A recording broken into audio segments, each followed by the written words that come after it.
로마서 묵상 22회차입니다. 성경 본문은 로마서 6장 12절에서 14절입니다. 그러므로 너희는 죄가 너희 죽을 몸을 지배하지 못하게 하여 몸의 사욕에 순종하지 말고 또한 너희 지체를 불의의 무기로 죄에게 내주지 말고 오직 너희 자신을 죽은 자 가운데서 다시 살아난 자 같이 하나님께 드리며 너희 지체를 의의 무기로 하나님께 드리라. 죄가 너희를 주장하지 못하리니 이는 너희가 법 아래에 있지 아니하고 은혜 아래에 있음이라. 주요 묵상 구절은 13절입니다. 오직 너희 자신을 죽은 자 가운데서 다시 살아난 자 같이 하나님께 드리며 너희 지체를 의의 무기로 하나님께 드리라. 제목, 예수 그리스도 안에서 하나님께 영광을 돌려라. 바울은 예수와 합하여 세례 받았음을 말하며 우리의 믿음과 예수의 관계를 설명했습니다. 우리는 믿음으로 예수 그리스도와 연합되었다. 예수가 십자가에 죽으셨을 때에 우리의 죄의 몸도 예수 안에서 죽었다. 그리고 부활하셨을 때 우리도 다시 살아 새 생명 가운데서 하나님에 대하여 살아있는 자가 되었다고 여기라고 했습니다. 우리가 믿음으로 예수님과 연합을 이룰 때에 하나님께서는 우리와 연합을 이루고 있는 우리 안의 예수를 바라보심으로 우리 안의 예수가 장성한 분량까지 자라나게 해야 합니다. 그러므로 성경을 읽을 때에 그리스도 안에서 하나님이 행하신 일과 방법을 주의 깊게 읽고 예수님께서 그 일을 하시도록 내어드림으로 내 안에 예수께서 장성하실 수 있도록 해야 하는 것입니다. 예수님께서 이 땅에서 하나님께서 하라고 하신 일을 이루어 하나님께 영광을 돌리셨습니다. 예수와 연합된 우리의 할 일도 하나님의 말씀대로 순종함으로 하나님께 영광을 돌리는 일입니다. 즉 우리의 목표는 예수 그리스도로 말미암아 하나님이 영광을 받으시게 하는 것입니다. 예수님께서 먼저 그 일을 행함으로 보여주셨고 또 성령님을 보내주셔서 행할 수 있는 능력을 주시고 또 하나님의 보좌 우편에 앉으셔서 우리를 위해 중보해 주십니다. 오늘 본문은 그리스도와 함께 죽고 또 함께 살게 된 은혜 아래에 있는 그리스도인의 삶의 자세에 대해서 가르치는 부분입니다. 그러므로 너희는 죄가 너희를 죽을 몸을 지배하지 못하게 하여 몸의 사욕에 순종하지 말라. 그러므로 즉 11절 너희 자신이 죄에 대하여 죽은 자이고 그리스도 예수 안에서 하나님의 영광을 위해 하나님과 함께 사는 자라고 여기기 위해 몸의 사욕을 따르지 말라.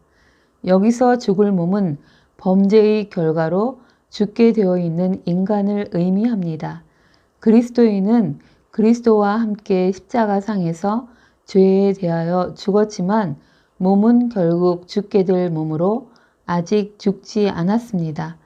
우리는 연약한 육신이 도구가 되어 죄가 또다시 우리를 지배하지 않도록 해야 합니다.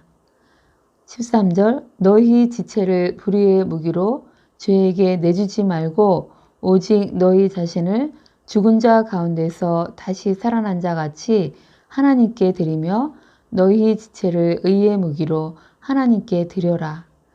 지체는 육체의 구성 부분으로 불의의 무기가 될 수도 있고 의의 무기가 될 수도 있습니다.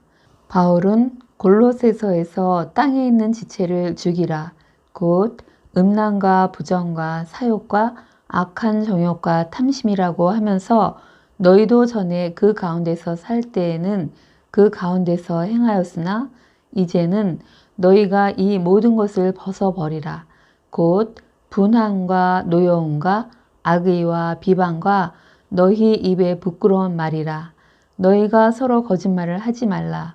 옛사람과 그 행위를 벗어버리고 새 사람을 입었으니 이는 자기를 창조하신 이의 형상을 따라 지식에까지 새롭게 하심을 입은 자니라 라고 말하고 있습니다.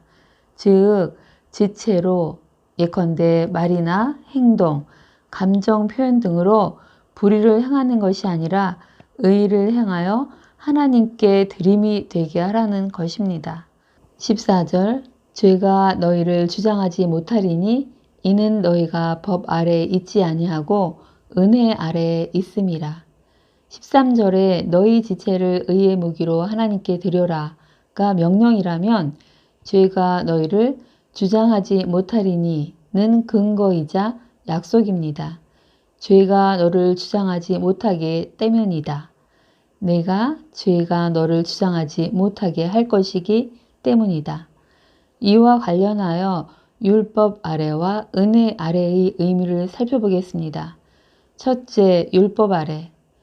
골로새서에 때가 참에 하나님이 그 아들을 보내사 여자에게서 나게 하시고 율법 아래 나게 하신 것은 율법 아래에 있는 자들을 속량하시고 우리로 아들의 명분을 얻게 하려 하심이라고 기록되어 있습니다.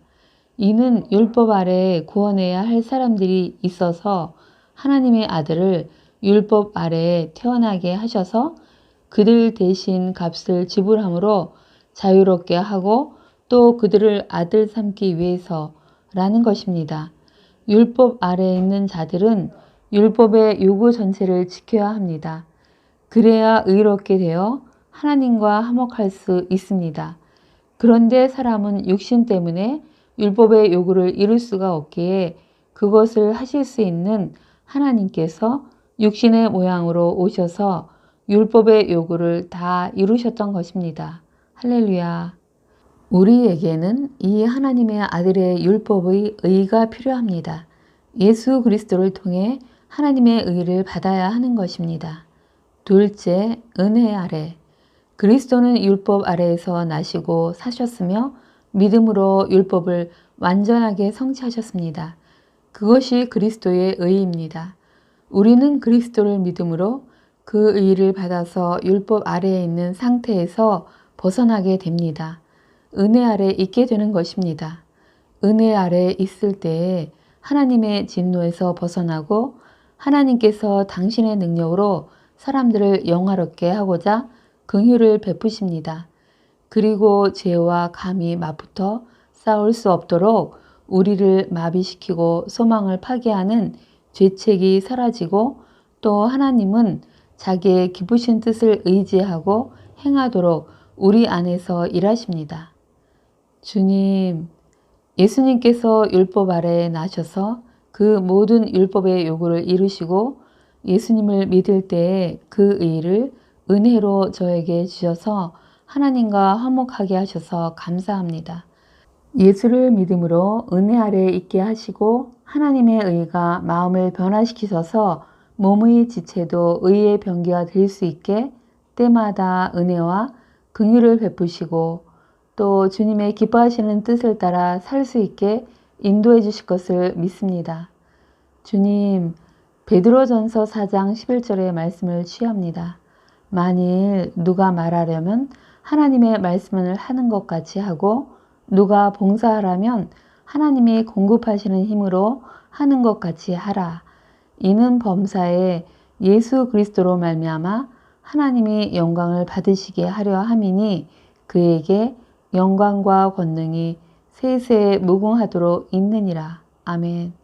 성령 하나님, 말씀대로 행할 수 있게 도와주옵소서. 오늘을 사는 지혜. 주님, 예수님으로 인해 율법의 요구가 다 이루어졌기에 은혜 아래 의인으로 살게 해주셔서 감사합니다.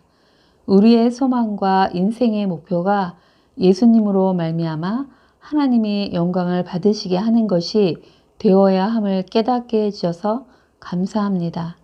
오늘은 그 인생의 목표를 이루기 위해 오늘 할 일 한 가지 혹은 몇 가지를 정해 행하여 내 안의 예수가 장성하도록 하는 날이 되시길 축복합니다. 아멘. 기도 제목. 오늘은 영혼 구원을 위해 기도하는 날입니다. 주변의 전도 대상자들을 떠올리고 다음의 에베소서 말씀 1장 17절에서 19절에 이름을 넣어 기도하시면 좋을 듯 합니다. 우리 주 예수 그리스도의 하나님께서 지혜와 계시의 영을 너희에게 주사 하나님을 알게 하시고 너희 마음의 눈을 밝히사 그의 부르심의 소망이 무엇이며 성도 안에서 그 기업의 영광의 풍성함이 무엇이며 그의 힘의 위력으로 역사하심을 따라 믿는 우리에게 베푸신 능력의 지극히 크심이 어떠한 것을 너희로 알게 하시기를 구하노라. 아멘.